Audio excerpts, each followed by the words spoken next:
नमस्कार दोस्तों, a very good morning. बहुत बहुत स्वागत है आपका आज की ताज़ा खबर में। तो शुरुआत हम ग्लोबल न्यूज़ के साथ करेंगे, हमेशा की तरह इंडियन इकोनॉमी की बात करेंगे। एंड देन कुछ इंपॉर्टेंट Q2 के रिजल्ट्स की भी बात इस वीडियो में होगी। एंड आखिर में हमेशा की तरह बिलीव इट और नॉट सेक्शन भी आएगा। तो मैं चाहूंगा कि आप एंड तक हमारा वीडियो ज़रूर देखें। ऑफ कोर्स की टेकअवेज हर न्यूज़ के बाद आपको स्क्रीन पर दिखेंगे। तो सबसे पहले बात करते हैं ग्लोबल इकोनॉमी न्यूज़ की, जहां पर हमें बात करनी होगी अबाउट द यूएस मार्केट्स। कल यूएस मार्केट्स एक पॉजिटिव नोट पर स्टार्ट हुए। तो चाइना के साथ जो ट्रेड फाइट है वो अब धीरे धीरे ओवरशैडो होने लगी है, यानी वो बैकग्राउंड में चली गई है। अब जो मार्केट्स है, यूएस मार्केट्स है, वो मेनली वहाँ के आने वाले रिजल्ट्स एंड बाकी चीज़ों पर रिएक्ट करता हुआ नज़र आ रहा है। तो bank of America, Morgan Stanley, दोनों के शेयर्स कल 4-5% से ऊपर रहे। मेनली उनके जो थर्ड क्वार्टर के अर्निंग्स है वो सामने आए हैं, उनके रिजल्ट सामने आए हैं। And overall the numbers seem to be better than expectations वहां पर थी, उससे बेटर नंबर्स ओवरऑल नजर आ रहे हैं। बाकी बैंक्स लाइक गोल्डमैन सैक्स, वेल्स फार्गो, ये सारे बैंक्स ने भी अच्छे रिजल्ट्स रिपोर्ट किए हैं, एक्सपेक्टेशन से बेहतर रिजल्ट्स रिपोर्ट किए हैं। तो स्ट्रॉन्ग बैंकिंग परफॉर्मेंस जो है वो एक सिग्नल माना जाता है कि एक रोबस्ट इकोनॉमी है। एंड ओवरऑल एंटिसिपेशन है, एक्सपेक्टेशन है कि आने वाले कुछ दिनों में जब भी नेक्स्ट फेडरल रिजर्व की मीटिंग होगी, तब हो सकता है एक और रेट कट आए। तो इससे ऑप्टिमिज्म थोड़ा सा बूस्टेड करंटली नजर आ रहा है यूएस के इक्विटी मार्केट्स में। मार्केट मूवमेंट्स अभी भी चाइना रिलेटेड जो एक्शंस है उस पर सेंसिटिव रहेंगे। एंड आने वाले समय में जो यूएस चाइना के ट्रेड डायनामिक्स है उससे हो सकता है कि यूएस इक्विटीज उससे काफ़ी ज़्यादा इन्फ्लुएंस रहे। वहीं बात ऑयल प्राइसेस की भी करनी होगी। यहाँ पे ऑयल के प्राइसेस कल डिप होते हुए नजर आए, 5 मंथ लो पर ये प्राइसेस चले गए हैं for a second day. And इसका रीज़न यही है कि थोड़े बहुत अनसर्टनिटीज़ यूएस एंड चाइना के ट्रेड टेंशन्स की वजह से थे, क्योंकि दो बहुत बड़ी इकोनॉमीज है, two of the biggest economies of the world. उनमें अगर कोई टेंशन आता है तो वो ओवरऑल इकोनॉमिक डिमांड के लिए एक बड़ा प्रॉब्लम हो सकता है। इसके अलावा इंटरनेशनल एजेंसी जो है उनका प्रेडिक्शन है कि सप्लाई का सरप्लस हो जाएगा ऑयल का इन 2026। तो सिंपल इकोनॉमिक्स यही कहता है कि अगर किसी चीज़ की डिमांड उतनी ही लेवल पर रहे और सप्लाई बढ़ जाए तो प्राइसेस गिरते हैं। एंड इसी वजह से क्रूड ऑयल के प्राइसेस कल गिरते हुए नजर आए। बैंक ऑफ अमेरिका का कहना है कि ब्रेंट क्रूड के जो प्राइसेस है वो $50 पर बैरल से नीचे भी स्लिप हो सकते हैं अगर यूएस और चाइना के ट्रेड टेंशंस ऐसे ही बरकरार रहे और इंटेंसिफाई अगर हो गए। तो ऐसे में चांसेस है कि ऑयल के प्राइसेस बहुत करेक्ट हो, क्योंकि ओपेक प्लस जो नेशंस है, जो oil exporting and producing Nations है, तो उन्होंने प्रोडक्शन रैंप अप किए हैं रिसेंट टाइम्स में, और उसको तुरंत इतना कम ले जाना बहुत मुश्किल होगा। आईईए का ये भी कहना है कि ग्लोबल ऑयल मार्केट एक सरप्लस देख सकता है of almost 4 million barrels per day का in the next year. And इसी वजह से थोड़े बहुत सप्लाई का ज़्यादा आना ये एक major concern oil producing nations को हो सकता है। हमारा की टेक अवे यहाँ यही है कि अर्निंग्स रेजिलियंस जो है करंटली, यानी अर्निंग्स अच्छे आना ऑफ यूएस बैंक्स, वो करंटली एक इक्विटी सेंटिमेंट को सपोर्ट कर रहा है। जियो पॉलिटिकल ओवरहैंग होने के बावजूद हो सकता है कि market is eyeing a US Fed rate cut later this month. Indian economy news की ओर बढ़ते हैं। कल आरबीआई ने एमपीसी मिनट्स रिलीज किए। तो मॉनेटरी पॉलिसी कमेटी जो है उनके कुछ कमेंट्स एंड मिनट्स वो रिलीज हुए थे। तो उसमें कुछ काफ़ी इंटरेस्टिंग पॉइंट्स की बात हुई है। हाई फ्रीक्वेंसी इंडिकेटर्स पॉइंट कर रहे हैं कि ओवरऑल Q2 ग्रोथ इंडिया की स्ट्रांग नजर आई है। And RBI governor Sanjay Malhotra ji का कहना है कि ग्रोथ चाहे स्ट्रांग रहे, लेकिन आउटलुक जो है दैट इज सॉफ्टर और lesser than what is desired. इसके बहुत सारे रीजंस है। पहली बात तो उन्होंने ये कही है कि overall headline and core inflation come level पर रहना ये एक सपोर्टिव चीज है फिस्कल एंड मॉनेटरी मेजर्स के लिए। तो इससे एक ग्रोथ के सस्टेनेंस के चांसेस बढ़ रहे हैं। हालांकि संजय मल्होत्रा जी ने यह भी कहा है कि कुछ चीज़ों से हमें आगाह रहना होगा करंटली इस समय as as a nation from monetary policy perspective. क्योंकि करंटली उनका कहना है कि रेट कट से ज़्यादा मीनिंगफुल रिजल्ट्स शायद ना आए। उसका रीज़न है कि जो भी टैरिफ रिलेटेड अनसर्टनिटीज़ है, एक्सटर्नल डिमांड का वीकनेस है, तो ये सारी चीज़ें जो है ये volatile macro economic environment create कर रही हैं। एंड ऐसे में पॉलिसी रेट चाहे कट हो, ग्रोथ स्पर होना थोड़ा मुश्किल है, ऐसा उन्होंने यहाँ पर कहा है। एक एमपीसी मेंबर का ये भी कहना है कि करंटली एक बहुत अच्छा केस बन रहा है कि आने वाले समय में एक और रेट कट हो जब भी नेक्स्ट पॉलिसी मीटिंग होगी तब। उनका ये भी कहना है कि inflation could exceed the 4% target in FY27, क्योंकि बेस इफेक्ट अभी प्ले आउट करना शुरू होगा एंड डिमांड साइड के प्रेशर्स शायद आने वाले समय में होंगे। एक और मॉनेटरी पॉलिसी कमेटी के मेंबर का ये भी कहना है कि करंटली जो कंडीशंस है उससे पोटेंशियल जाग रहा है फॉर रेट कट्स, लेकिन ग्लोबल अनसर्टेनिटीज और लिमिटेड पॉलिसी इफेक्टिवनेस की वजह से हो सकता है कि holding rates might be the important thing to do. MPC ने सिग्नल किया है कि उनका इंटेंट है टू सपोर्ट द ग्रोथ, लेकिन कॉशन रखना होगा, specially external issues and policy related risk के बारे में। तो जो की टेक अवे है यहाँ पर वो यही है कि एमपीसी करंटली एक न्यूट्रल स्टांस प्रेफर कर रहा है, ऐसा ऐसा नजर आ रहा है। पॉलिसी हो सकता है कि अगली पॉलिसी मीटिंग में शायद होल्ड पर रहे, ऑल्दो कुछ एक्सपर्ट्स का कहना है कि हो सकता है कि एमपीसी और आरबीआई विल डिसाइड कि एक और रेट कट यहाँ पर लिया जाए, कंसिडरिंग कि इन्फ्लेशन नंबर्स ओवरऑल लोअर आए हैं। The next news is about India's trade deficit, जो वाइडन हो गया है, यानी बढ़ गया है to 13 month high. Trade deficit बढ़ना ये इंडियन इकोनॉमी के लिए अच्छी न्यूज नहीं है, क्योंकि इसका मतलब ये है कि हम इंपोर्ट्स ज्यादा कर रहे हैं कंपेयर टू एक्सपोर्ट्स, राइट। तो इसके इसके रिगार्डिंग दो तीन चीजें हैं जो इस पर जो है वो कंट्रीब्यूट कर रही है। पहले हम आंकड़ों की बात कर लेते हैं। तो ट्रेड डेफिसिट अब वाइडन हो गया है to $32 billion for the month of सितंबर 2025। मेनली डेफिसिट क्यों बढ़ता है? आपके इंपोर्ट्स बढ़ने की वजह से और एक्सपोर्ट्स कम होने की वजह से। दोनों ही चीजें करंटली हो रही है। क्योंकि इंपोर्ट्स क्यों बढ़ रहे हैं? क्योंकि गोल्ड एंड सिल्वर के इंपोर्ट्स बढ़ने लगे हैं, एंड ड्रॉप आया है एक्सपोर्ट्स में because of US exports, right. क्योंकि टैरिफ्स अप टू 50% आ गए हैं ऑन ऑन इंडियन गुड्स। तो दोनों ही एंड्स पर India is suffering right now. तो गोल्ड गुड्स के जो एक्सपोर्ट्स है टू द यूएस वो गिर गए हैं टू $5.43 बिलियन इन सितंबर, क्योंकि अगस्त के मंथ में ये $6.87 बिलियन थी। तो mainly shipments like textile, shrimp, James and jewellery, ये सब पर टैरिफ्स बढ़ने की वजह से उनके एक्सपोर्ट्स जो है वो कम हो गए हैं। इंपोर्ट्स बढ़ गए हैं इंडिया के यूएस से टू $3.98 बिलियन। ओवरऑल इंपोर्ट्स सितंबर में बढ़ने की वजह यही है कि गोल्ड, सिल्वर, फर्टिलाइजर्स, इलेक्ट्रॉनिक्स, ये सारी चीज़ों के इंपोर्ट्स इंडिया के बढ़ चुके हैं। इंडिया और US currently they are holding talks to finalise the first tranche of bilateral deal, जो एक्सपेक्टेड है कि शायद इस मंथ के एंड तक आ जाए। नियरली 55% ऑफ इंडिया के जो एक्सपोर्ट्स है टू द यूएस वो इम्पैक्ट हो गए थे बाय दीज टैरिफ्स ऑफ 50%, जो विथ इफेक्ट फ्रॉम सितंबर आने लगे थे। तो मेनली वाइडनिंग हुआ है of the merchandise trade gap bye nearly $10 billion, क्योंकि अगर हम अप्रैल से सितंबर का डेटा देखें इस साल में, यानी पहले 6 मंथ्स का डेटा अगर देखें, तो इंडिया के गुड्स एक्सपोर्ट्स $220 बिलियन रहे। ये थोड़े से एक्चुअली इंक्रीज हो गए पिछले साल के कंपैरिजन में, पर जो इंक्रीज है वो बहुत ही माइनर है। गुड्स का इंपोर्ट जो है वो काफ़ी बढ़ गया है to $375 billion in the first 6 months of this financial year. इसके अलावा अगर हम सर्विसेज ट्रेड की बात करें तो वो उसके जो एक्सपोर्ट्स है इंडिया के वो $30.82 बिलियन रहे, जबकि इंपोर्ट्स $15 बिलियन रहे। यहाँ पर ट्रेड सरप्लस बनता है, क्योंकि इंडिया हमेशा से सर्विसेज के एक्सपोर्ट में ट्रेड सरप्लस बनाता हुआ आया है। वो करंटली अराउंड $15.33 बिलियन का ट्रेड सरप्लस है। इकोनॉमिस्ट्स ओवरऑल ये वार्न कर रहे हैं कि वाइडनिंग मर्चेंटाइज ट्रेड डेफिसिट की वजह से इंडिया का जो करंट अकाउंट बैलेंस है और रुपी का डेप्रिसिएशन है, इस पर एक बहुत बुरा असर पड़ सकता है।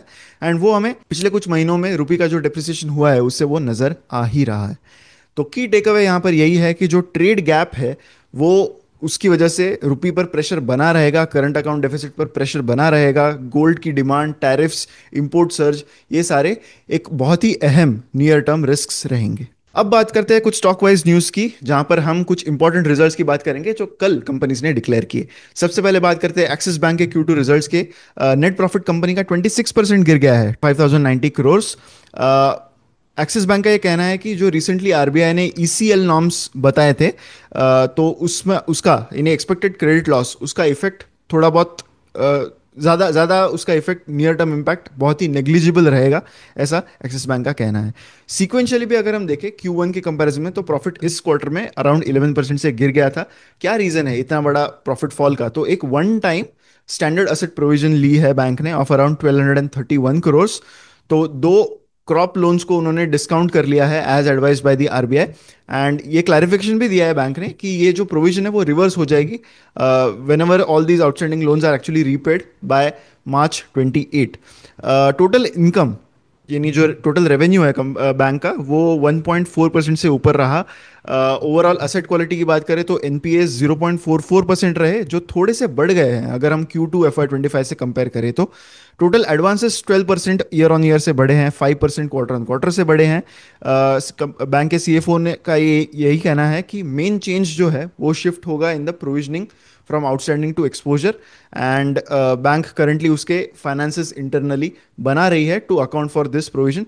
बट ओवरऑल जो की टेक अवे यहाँ पर है वो यही है कि अर्निंग्स का जो डिप है, स्पेशली प्रॉफिट का जो डिप है, वो टेम्पररी नजर आ रहा है, एंड अंडरलाइंग असेट क्वालिटी अभी भी काफी डिसेंटली स्ट्रांग दिख रही है। मिनिमल इम्पैक्ट एक्सपेक्टेड है फ्रॉम द ईसीएल नॉर्म्स, तो वो एक की मॉनिटरिंग चीज रहेगी आने वाले क्वार्टर्स में। अगली जो न्यूज है that is about HDFC life. Profit company का इंक्रीज हुआ है बाय 3%, नेट प्रीमियम इनकम जो है वो बढ़ गया है बाय 13%। ओवरऑल प्रॉफिट के ग्रोथ के थोड़े बहुत लोअर नंबर्स के अलावा बाकी नंबर्स काफी डिसेंट नजर आए हैं इस क्वार्टर में एचडीएफसी लाइफ के लिए। सीक्वेंशियल बेसिस पर पैट डिक्लाइन हुआ है by 18%, net premium income increase हुआ है बाय 13.5%। इंडिविजुअल न्यू बिजनेस के एनुअलाइज्ड प्रीमियम इक्विवेलेंट, जिसे एपीई कहते हैं इंश्योरेंस में, वो बढ़ गया है बाय 10%। न्यू बिजनेस के प्रीमियम्स भी 12% से इंक्रीज हुए हैं। वैल्यू ऑफ न्यू बिजनेस वो भी 10% से इंक्रीज हुआ है compared to the same quarter of the previous year. Persistency ratios अभी भी हाई हैं, यानी कंपनी के जो प्रोडक्ट्स है उसमें जो रिन्यूअल रेट्स है, जो प्रीमियम्स है, उसके भरने का एक इंपॉर्टेंट रेशियो होता है। ये 13 मंथ का जो परसिस्टेंसी रेशियो है वो 86% रहा, एंड 61 मंथ का 62% रहा। मार्केट शेयर कंपनी का इन इंडिविजुअल वेटेड रिसीव्ड प्रीमियम, यानी डब्ल्यू जिसे कहते हैं इंश्योरेंस की भाषा में, वो इंप्रूव हुआ है to 11.9%, which is up by 90 basis points. So the key takeaway here is कि स्टेडी ग्रोथ नजर आ रही है कंपनी के फाइनेंसेस में, एंड इंप्रूविंग मार्केट शेयर से उनकी जो लीडरशिप है वो थोड़ी सी री होगी। प्रॉफिटेबिलिटी ओवरऑल स्टेबल रही है, इवन दो नंबर्स उतने अच्छे से ग्रो नहीं हुए despite higher payouts for this quarter. अगला रिजल्ट है एल एंड टी फाइनेंस का, one of our model portfolio companies. Overall retail portfolio company का 18% से बढ़ा है on year basis. Highest quarterly retail disbursement company ने की है ऑफ 25%। रिटेलाइजेशन यानी टोटल बुक में रिटेल का पोर्शन 98% का रहा। असेट क्वालिटी की बात करें तो थोड़ी बहुत इंप्रूवमेंट यहाँ पर भी दिखी है। रिटर्न ऑन एसेट्स 2.41% रहे। प्रॉफिटेबिलिटी यानी पैट कंपनी का 9% से बढ़ा 6% से बढ़ा है on year basis, and total book size is up bye 15% on year basis. Net interest margin यानी एनआईएम्स जिसे कहते हैं प्लस फीस, ये रेशियो 10.22% रहा इस क्वार्टर में। इस एनबीएफसी के लिए स्ट्रांग ग्रोथ दिखी है across retail segments, farmer finance, rural business finance, two wheeler finance, ये सारे सेगमेंट्स में अच्छा ग्रोथ नजर आया है। कुछ बिग टेक पार्टनरशिप्स भी उन्होंने की है इस क्वार्टर के दौरान। गूगल पे के साथ पर्सनल लोन का एक ओरिजिनेशन उन्होंने पार्टनरशिप यहाँ पर सिक्योर की है इस क्वार्टर में। गोल्ड लोन का एक्सपांशन उनका काफ़ी सारे ब्रांचेस तक हो चुका है by FY 26 end, and overall इस क्वार्टर के दौरान उनके S&P ग्लोबल एंड फिच के भी क्रेडिट रेटिंग्स अपग्रेड हो गए हैं, BBB- से BBB+ हो चुके हैं। सो इन्वेस्टमेंट ग्रेड रेटिंग्स की वजह से अब उनको एक्सेस मिलेगा ऑफ ग्लोबल कैपिटल मार्केट्स। ये एनबीएफसी के लिए काफ़ी इंपॉर्टेंट होता है क्योंकि क्रेडिट रेटिंग अच्छा आने से आपकी जो कॉस्ट ऑफ फंड्स है वो भी कम होने लगती है। The key takeaway here is कि रिटेल का जो पिवट कंपनी ने किया है पिछले कुछ सालों से, तो उसमें एक अच्छा ग्रोथ नजर आ रहा है, उसके रिजल्ट्स अब अच्छे आ रहे हैं। प्रॉफिटेबिलिटी इंप्रूव हो गई है, स्ट्रॉन्ग क्रेडिट क्वालिटी हो गई है, एंड रेटिंग आउटलुक भी इससे बूस्ट हुआ है। एंड ऑब्वियसली पिछले कुछ महीनों से अगर आप एल एंड टी फाइनेंस का जो स्टॉक प्राइस है वो अगर आप देखोगे तो उनके स्टॉक प्राइस में ये चीजें फैक्टर इन होने लगी है। केईआई इंडस्ट्रीज ने भी अपने Q2 रिजल्ट्स का डिक्लेयर किया। नेट प्रॉफिट कंपनी का 31% से बढ़ गया है on year basis. Revenue has also increase decently well, around 20% से रेवेन्यू कंपनी का बढ़ा है। सो ओवरऑल रेवेन्यू ग्रोथ काफ़ी डिसेंट है, ऑपरेटिंग मार्जिन्स काफ़ी स्टेबल है। अल्दो एबिडा परफॉर्मेंस की बात करें, एबिडा मार्जिन की बात करें तो ओवरऑल एनालिस्ट वर एक्सपेक्टिंग कि थोड़े से बेटर रहेंगे ये, but EBITDA margin came at 9.9%। Overall इस सेगमेंट में ग्रोथ काफी अच्छी नजर आ रही है, बट कंसर्न्स ऑलरेडी आ रहे हैं कि 3-4 साल बाद कंपटीशन कैसे होगी। काफी बड़े नेम्स यहाँ पर ऑलरेडी एंट्री ले चुके हैं। Aditya Birla is taking an entry into wires and cables, इसके अलावा अदानी का भी एंट्री यहाँ पर हो चुका है। So the key takeaway here is कि स्ट्रॉन्ग अर्निंग्स मोमेंटम करंटली नजर आ रहा है। ऑपरेशनल कॉस्ट्स थोड़ी बहुत कैप्ट है, इस वजह से EBITDA margin have suffered. Long term capex cycle का टेलविंड अभी भी इंटैक्ट है, लेकिन हो सकता है कि stock markets might not look at these current numbers, because expectation है कि ये ग्रोथ नंबर्स इस समय तो बहुत अच्छे होंगे, क्योंकि मार्केट ऑलरेडी ये देख रहा है कि 3-4 साल बाद कंपटीशन कैसे रहेगी। तो हो सकता है इन चीजों का इनके वैल्यूएशन पर जो असर है वो धीरे धीरे दिखना शुरू हो जाए। अगली न्यूज है about a very interesting case. कल सेबी ने एक प्रेस रिलीज में ये बताया कि कुछ इनसाइडर ट्रेडिंग उन्होंने जो है वो इन्वेस्टिगेट की इन the shares of IEX, and 173 crore का केस उन्होंने यहाँ पर जो है वो इन्वेस्टिगेट किया है। ये काफी बड़ा नंबर है, this is much bigger than the quarterly profits जो आईईएक्स कंपनी कमाती है। तो बेसिकली द केस इज कि सेबी ने एक ऑर्डर पास किए जहां पर उन्होंने बताया है कि कुछ 8 इंडिविजुअल्स है जिनको उन्होंने इन्वेस्टिगेट किया of insider trading in IEX shares. ये डिटेल्ड ऑर्डर उन्होंने कल रिलीज की, एंड उन्होंने ये 8 इंडिविजुअल्स को नेम किया है इसमें। And according to the SEBI findings, कुछ कॉन्फिडेंशियल इंफॉर्मेशन थी from the CERC meetings, central electricity regulatory commission, relating to market coupling. अगर आपको आईएक्स के बारे में पता होगा तो मार्केट कपलिंग के रिसेंटली उनके स्टॉक के प्राइस के ऊपर काफी ओवरहैंग आया है।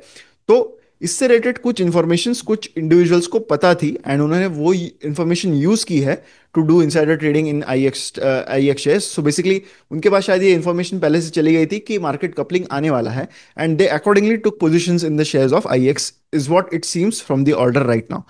तो ये irregular patterns in trading IEX ने रेगुलेटर ने देखे, सेबी ने देखे, एंड इसके अकॉर्डिंग उन्होंने सर्च एंड सीजर ऑपरेशंस किए from September 18th to 20 with the suspects which were linked to this news, and कुछ डिजिटल एविडेंस भी उन्होंने यहाँ पर कलेक्ट किया है।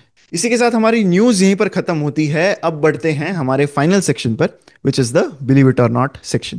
This section today is about the gold that is stored with Indian households. Indian households के बाद a staggering 1.8 trillion dollars का गोल्ड वर्थ इंडियन हाउसहोल्ड्स के पास है। ये इक्विवेलेंट है to nearly 89% of the country's GDP. That is the scale of that gold according to Morgan Stanley. So in weight terms this is around 34,600 tons of gold, जो 3.1 times है of the current equity holding जो Indians के पास currently है। It's a staggering number. एक तरीके से हम कह सकते हैं कि शेम अबाउट दिस इज कि शायद most of this gold will never get monetised, क्योंकि इंडिया में गोल्ड के बेचने पर बहुत बड़ा टैबू होता है, right. It is not seen as a monetisable asset, वो बस लेना होता है, राइट। तो चाहे ये गोल्ड के होल्डिंग्स बहुत हो, but unless the monetisation happens it is very difficult to unlock value from this. ये जो डेटा है that is from World Gold Council, जो अकाउंट करता है, जो ये भी बता रहे हैं कि इंडिया जो है that accounts for 26% of the global gold demand as of June 25, just behind China जिनका 28% का शेयर यहाँ पर है। और जहाँ गोल्ड की बात हो रही है तो मैं आपको बता दूं कि 2 दिन पहले मैंने बताया था कि गोल्ड और सिल्वर पर हम एक वीडियो करने की कोशिश करने वाले हैं। वो वीडियो कल ही हमने अपलोड कर दिया, आप हमारे चैनल पर देख सकते हैं, एंड मैं कमेंट सेक्शन में भी उस वीडियो की लिंक जो है वो पिन कर दूंगा। आप ज़रूर वो वीडियो भी जाके देखिए, जहाँ पर हमने कवर किया है कि गोल्ड और सिल्वर के बढ़ने के रीजंस क्या हैं, एंड इन्वेस्टर्स ने इस लेवल पर क्या करना चाहिए, क्या गोल्ड बाय करना चाहिए, ओवरऑल एसेट एलोकेशन में कैसे देखना चाहिए गोल्ड को, वो सारी बातें हमने उस वीडियो में की है। इसी के साथ हमारा न्यूज़ का ये वीडियो यहीं पर ख़त्म होता है। अगर वीडियो आपको अच्छा लगा है तो लाइक ज़रूर कीजिएगा, ये हमें और भी लोगों तक इस वीडियो को पहुंचाने में काफ़ी हेल्प करता है। एंड शेयर करें वीडियो को विद मैक्सिमम पीपल। ऐसी वीडियोज़ के लिए हमारे चैनल पर बने रहें। मिलते हैं अगले वीडियो में। Thank you so much.